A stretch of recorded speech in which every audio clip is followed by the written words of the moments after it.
Notre Dame at Purdue. Notre Dame is favored by 10. Over under set at 45.5. This one will be played at 3:30 p.m.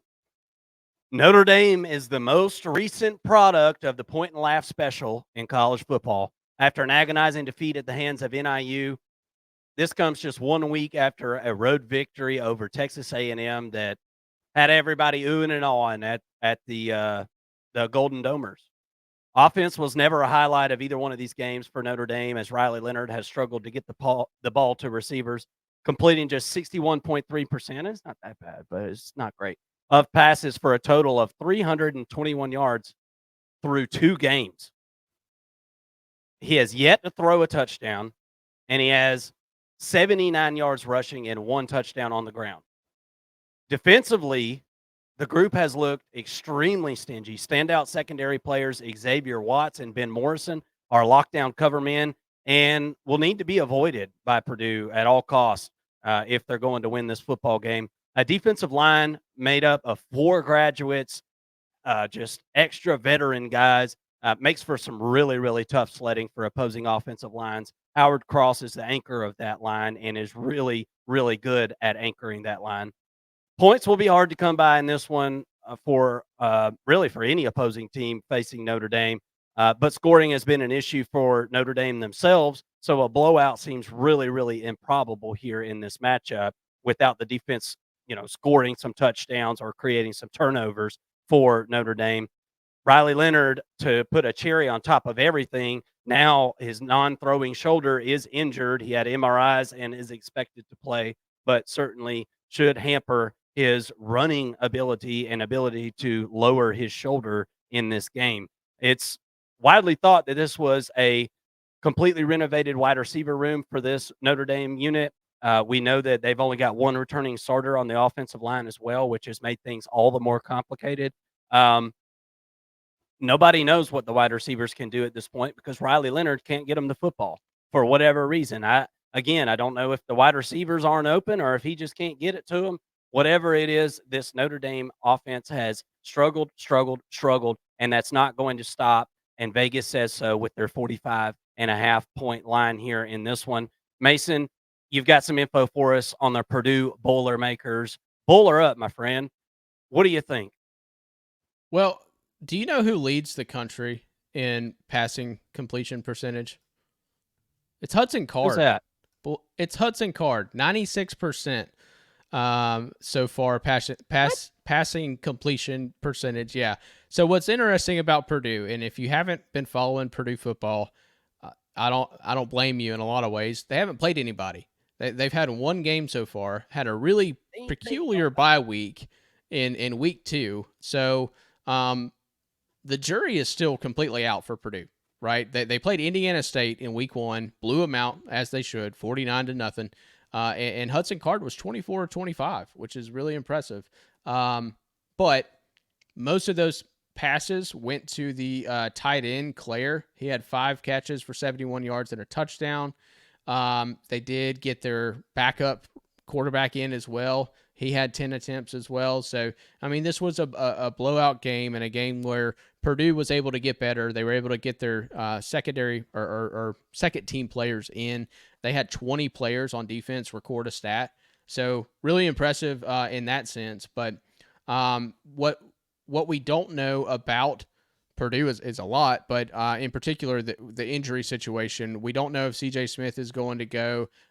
They've got some other players that may or may not be going here in this game that could impact the game. So we've got defensive lineman Carlson's questionable. Davis, linebacker, is questionable. Another wide receiver, Brown, is questionable. I mean, we've got 8 players who are questionable or out in this game for Purdue. Couple that with the fact that we've only seen them play 1 game against a lesser opponent, and there's just a lot of questions when it comes to the Purdue football team. We did a deep dive of this team, and we like what they have in certain positions here, and they certainly took care of business against Indiana State. But honestly, Mark, what do we have to go off of for this team other than gut and vibes, right? The vibes are good at Purdue, and the vibes are not very good for Notre Dame. So for me right now, this is a game that I'm staying away from a betting perspective. However, the numbers right now are going towards Purdue. 70% is going towards Purdue against the spread here at plus 10. I kind of like it. I'm kind of leaning that way too. But if 70% of the money's coming that way, I might want to go towards Notre Dame, right? If you force me to bet on this game, I might want to lean towards Notre Dame and say that maybe they get right this week against Purdue.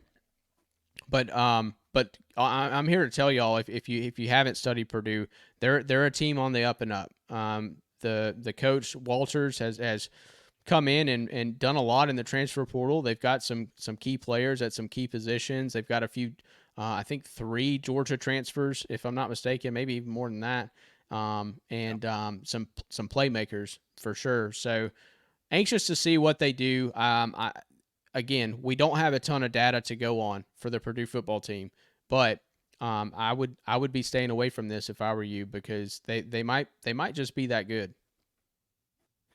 Give me Purdue plus 10. I'm riding the wave. Notre Dame, I guess I'm doing the opposite of riding a wave. I'm standing on land watching the Notre Dame ship sink, right? Or at least their college football playoff sink.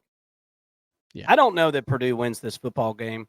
They can 100% stay within 10 points of this football team. Look, you talked about what do we have to go on by Purdue? Notre Dame's defense is really good. What offense have they played? Mm-hmm. And we can play this game with a ton of different teams all around the country. You know what I'm saying? Like Georgia's defense. Well, what offense have they played? Well, we know Georgia's defense is good, guys. We know that. I know that Notre Dame's defense is good. Don't get me wrong. But they have not been tested at all.